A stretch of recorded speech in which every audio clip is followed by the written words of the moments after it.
Hey guys, welcome back to the channel. So today I'm going to show you guys in a quick tip video how to replace your outer tie rod end. It's not going to be specific to just any car. About 90% of cars out on the road use this style of tie rod, or outer tie rod I should say. And I'm just going to show you guys how I do it today. And before we go ahead and begin guys, if you guys haven't subscribed to the channel, hit the subscribe button down below and definitely smash that like button because it helps the channel out. With that said, let's go ahead and get started on today's video. So before you begin guys, obviously you have to get the vehicle raised to remove the front tire. Do that safely. I'm not going to be showing you guys that. We have our car on the lift. Our tire's already off. It's pretty self-explanatory and very easy to get up to this point. Now that we're up to this point, we are going to be finding our tie rod, which on this vehicle is going to be located right here, and I'll get you guys in a better angle right now once I get the camera set up, but that's what we are going to be replacing today. So I have you guys set up underneath the car. Now we are on our passenger side. We are roughly just about where the passenger footwell would be located, and this is going to be our tie rod. Now tie rods, to give you an example or an idea, are going to be two-parted. There is the outer portion, which is this end, and then the inner portion. Today we're going to be doing the outer end of it, which is going to be the side that hooks up to the knuckle, that is basically going from here to there. You guys can see that pretty clearly. What I'm going to do is go ahead and get some tools and get some penetrating oil, and I'll show you guys how we remove this. First things first, where I always like to begin is I like to go ahead and hit my areas off with some penetrating oil and let them mellow in. Now that I've let my tie rod soak in with our penetrating oil, what I'm going to do is go ahead and begin by loosening our jam nut. Now what this jam nut does is basically lock the outer tie rod into place with the inner after an alignment, so that way this doesn't move. It basically jams it up, exactly as the name says. In order to remove this jam nut, whether it's Toyota like the one that we're working on or any other vehicle guys, you want to get the appropriate wrench that'll fit this. Now in this Toyota, it's a 19 millimeter. That's what'll fit. I've seen this nut be a 22 or a 21. It just really depends on if it's ever been replaced, and different manufacturers have different sizes for this. So what I like to do is put my wrench on there and make sure that you're going to be going in the correct direction. Now we're going to be pushing up to unlock it. So we're going to go ahead and break it loose. Now sometimes these will be very stubborn. They don't want to crack loose. If you fall into that situation, what you're going to have to do is possibly apply some heat to this, or try to get that broken loose. It's very common in the Midwest, especially here. I'm surprised on this car it broke open quite easily, because typically you'll have to wind up heating these up. If you do wind up heating them up with a torch or anything, make sure that before you install your new tie rod that you give it proper time to cool down, because what happens on these parts guys, if you were to heat this up, put on the new tie rod really quickly, and then go ahead and start doing the alignment, if this part is hot and you lock it down, it's gonna basically move and it's gonna change. So if you think you got your alignment perfect and it's still hot and it cools down, guess what, your alignment is gonna be off, because metal does have a tendency to move under heat and cold. So just be advised with that. If you heat up anything during this process, you want to let everything cool down, especially the point where the outer tie rod meets the inner. If you were to heat up this portion on the outer to get this loosened up, it doesn't matter because we're going to be replacing it. But if you heat up anything towards the inner tie rod, make sure you give it ample cooling time. Now that we have our jam nut loosened up, what we're going to do is come in here and see if this cotter pin is going to play ball and come off for us. Now don't be too shocked if it doesn't. Now this one, it's already jammed in there. It's not going to be coming off. It's pretty rotted up. Let's see, and nope, it's pretty weak. So without me wanting to cutting it, it basically cut itself. So I'm going to go ahead and just trim those ends. It's not a big deal. If you are replacing it, this is really a good thing. You don't have to sit there and try to get it out. If you are just removing the tie rod end and you're going to be reusing it, you definitely want to try to get this cotter pin out, but in our purpose it doesn't really matter. Now when you cut off a cotter pin, you're going to have these little ends. I take my hammer, I kind of move them in. I'm going to take my socket here. Now this one, I believe I grabbed the wrong socket. It should be a 19 millimeter. So let me grab the correct one here for us, which is going to be this one. And what we're going to do is tap it on there. Now the reason why it's going to fight you and you're going to need to tap it on there is because that cotter pin is going to force it a little bit because there's some extra metal sticking out. Now this one may be a 19 or maybe an 18, but the 19 fit on there with the cotter pin broken. So let's see if we can get this off. And sure enough, it is an 18 millimeter. This happens sometimes, you won't be able to fit the socket on there, but by putting the 19, it'll shave off anything that is extra metal, and you guys can see our 18 will go on there right now.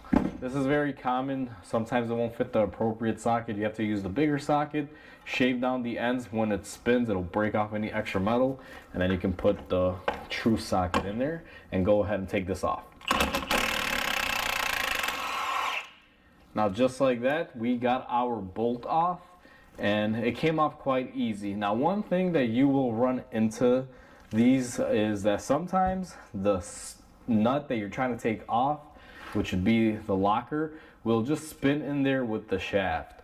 What you can do in this scenario is put some downward pressure on your tie rod via a pry bar or something to try to push more pressure down in the socket to keep this from spinning on there. Or if you have an oxyacetylene torch, go ahead and torch it off. Now we're doing both outers on this vehicle. I ran into the exact problem on the passenger side, and I'll show you guys here for reference. I just had to melt off my nut and everything on the stud using my oxyacetylene, because no matter how much pressure I put on it for the driver's side, it was not coming off. It was just spinning because this joint is really bad in there. So what I wound up doing was just, torching it off. You can also cut them off and, do it that way, but just giving you guys an idea, because sometimes this nut will just spin with the whole joint and it won't want to release. So different scenarios, depending on what happens, call for different measures, but typically cutting them off or torching them off is the method you want to go with. Now that we have our bolt off here, we need to get our tie rod separated from our knuckle. This is where you can use various methods. I like using the tried and true hammer method. They also have tools that you can put in here to try to unlock this. However, those I don't like using them because I've had them basically shrapnelize and break on me and get everywhere. It's not a tool that I usually like to use, so I use the good old hammer method. Now this is a steel knuckle. It's made out of metal. It's not aluminum or something soft that is gonna basically take a beating and get damaged. This one can take a couple hits here. It's solid steel. So what I do is I take my hammer end and we're just gonna hit it a couple times. So this one only needed 2 hits and it popped up, and you guys can see that we have it separated. And now that it's separated, our knuckle here can just basically move out of the way, and our tie rod is loose, and you guys will see, since we loosened the jam nut, now we can remove our tie rod. Now it's time to go ahead and remove our tie rod, and the way this comes off, you just simply spin it off. But before you go ahead and do that, guys, this tie rod controls the tire and how much it's in and out, and you have to get in alignment afterwards. One quick tip that I can show you guys, and I'm going to cover it in this video, is if you're going to be, let's say, doing this in your driveway at home and you don't have an alignment machine, and I don't have an alignment machine here at the shop either, we have to take this to a alignment shop. What you're going to want to do is count the rotations. So what that entails is you guys will see that our joint where our nut is facing directly down, so I'm going to use that as my starting point. I'm going to make sure with my other hand here, I'm going to hold my inner tie rod, make sure it doesn't spin as I spin this off, and I'm going to be counting the rotation. So you guys can see pointing down is my starting point, so when this goes around and comes back, it's going to be 1 turn. So it'll look something like this. That is 1, and then that would be 2, and this would be 3, and then 4. Obviously you guys get the gist of it. So what you want to do is do this and count every rotation. And the reason why we're counting, it'll be a little bit more clear when we reinstall the new one, is because we want to re-thread the new one the same amount of threads that this one had on there to try to get the alignment close. So I have you guys back. I have about 19 turns on this, and I wanted to show you the exact moment it comes off. So we are at 19, this is going to be 20. and I believe we're fairly close to it coming off. So right there it kind of dropped, and we give it a little more and it comes off. So this is about 20 turns. The ending point is going to be a little bit weird, and to be honest with you, I already counted this and took it off and I mocked it up to have 1 turn. So I can specifically show you guys in the end there that if it does take a little bit more than like a quarter of a turn, but not a full turn, just to keep it at the lower number mark. So this one altogether has about 20 turns in it. That's how many turns we should be able to turn it to get it to go back into position. Now that we have our tie rod end off, we are left with our inner. And what I like to do is I put a little bit of anti-seize on these threads. The main reason for this is not because I want this thing to be loose, because the jam nut will lock it down. But the best thing about this is that if I use this for the next however many years this tie rod is in place here, it can go get an alignment without it locking out on them and costing the customer a bunch of money. If you do a little bit of prep work here now, it makes it easier for the alignment shop, not only in the near future who's going to be aligning it, but also long term. If this vehicle gets more alignments on the road, this inner tie rod end won't be stuck to the outer tie rod end. They'll have something to keep them from locking together and fusing. So be mindful. If you use some of this stuff, don't overdo it. Just put a little bit. As you guys saw, we have a tiny bit on there, and it helps just keep things from seizing together. Alright guys, so I have you positioned at the bench. I just wanted to show you guys a key difference here, something you may want to pay attention to when doing jobs like this. If you are doing tie rods on a vehicle, now most tie rods, they could be interchangeable from left to right. Some vehicles, they don't have that feature. They do have a specific one for the right side and for the left side. Now in this vehicle's terms, we're doing both tie rods. We're doing both outers. We're doing the right side and the left side. I showed you guys this as an example of torching it off in the previous clips.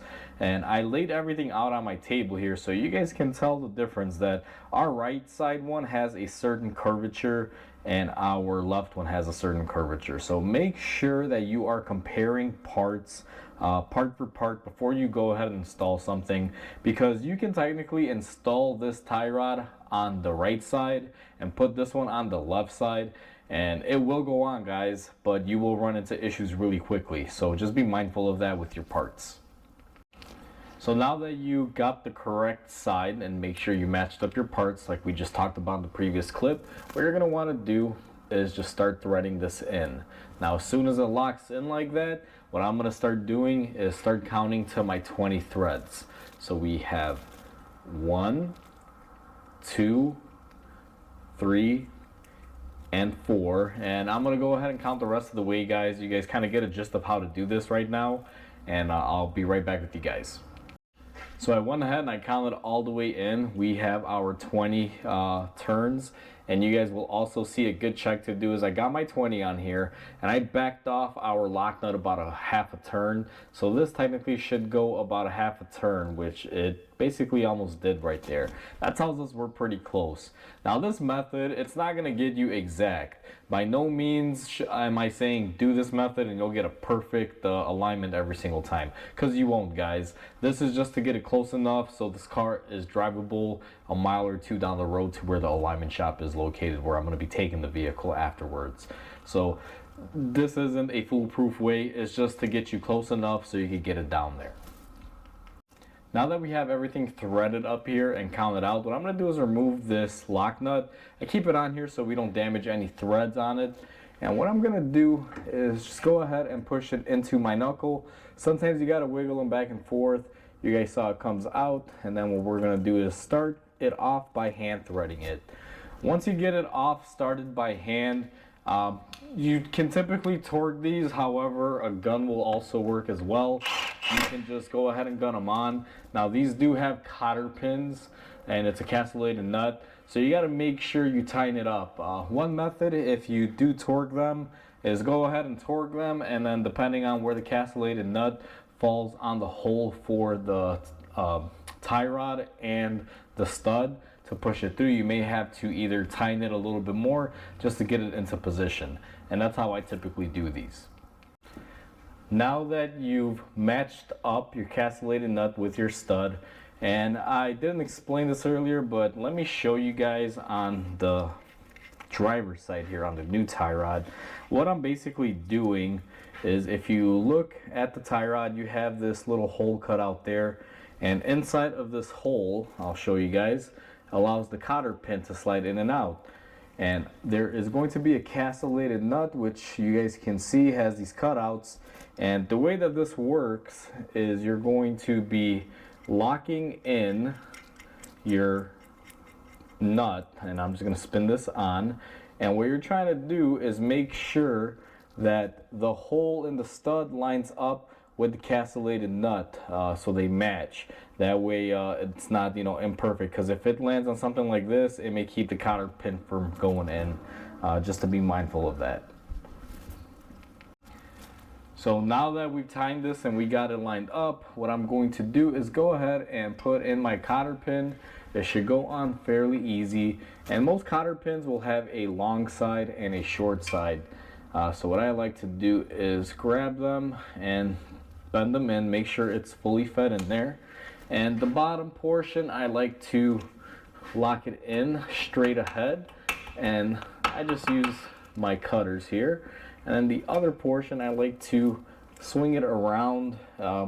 Something like that is what typically works, and you guys can see that the cotter pin is nice and secure. Using the cotter pin is a good safety in case this nut starts backing out. However, it's not going to stop it from fully, tearing apart if circumstances are right. Because even though this is a nice blocker, a little bit of force can shear it off. So it's a good locking mechanism, but that's how you want to lock them in. Don't just put them in there and twist them one way. You want to twist them one way and then another way, just to help lock everything down. But again, it's up to preference when it comes to this. Everybody has a different way of doing it. Now that we have our tie rod tightened up here, guys, it is time to tighten up our jam nut. Now, one quick tip that I have for you guys before you tighten up your jam nut is you're going to want to grab whatever will fit the inner tie rod. In this case, it has a cutout for a 14mm.